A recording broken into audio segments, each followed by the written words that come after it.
Afterword. Obsidian was exhausted by all of the commotion of the previous few days. He had to admit that he had been tempted to return to his homeworld, especially after he heard that Wingmaker had taken Joe and Soin back to their former worlds. But he was surrounded with 36 spheroid objects that held his life, or at least half of it, and they needed him. And quite possibly, he needed them more. Obsidian couldn't help but miss his queen.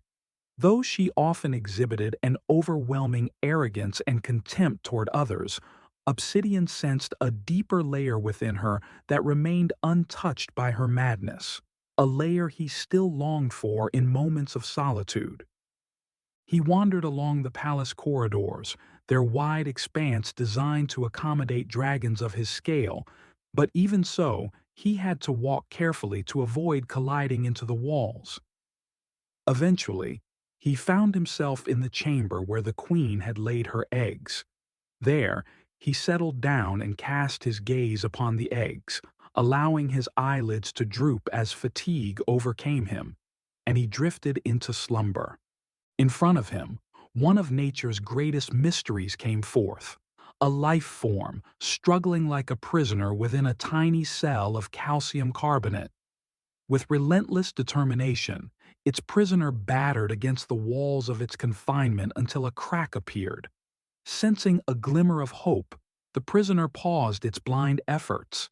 An amber eye flickered open, innocent of the world it saw, but something deeper looked out, and innocence was not in it. With tiny claws, it seized upon the fracture, widening it until albumin seeped out like thick liquid, signaling the impending freedom it craved.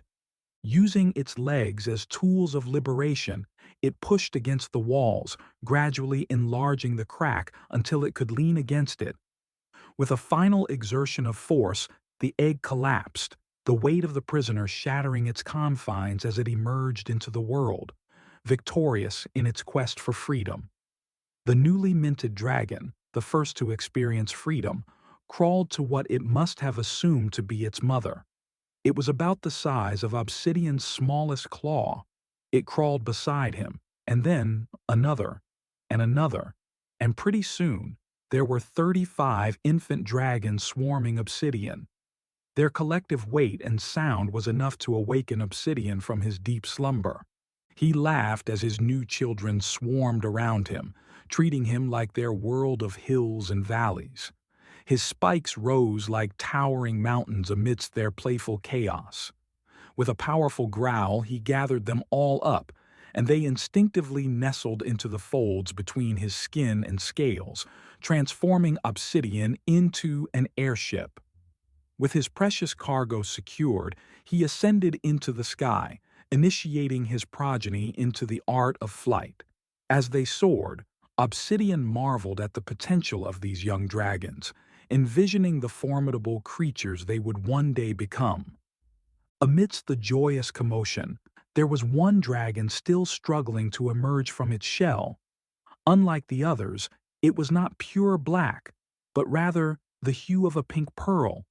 Its fins, accentuated against its smaller wings, hinted at a unique resilience. Despite its fervent efforts, the shell proved unyielding, refusing to crack like the others.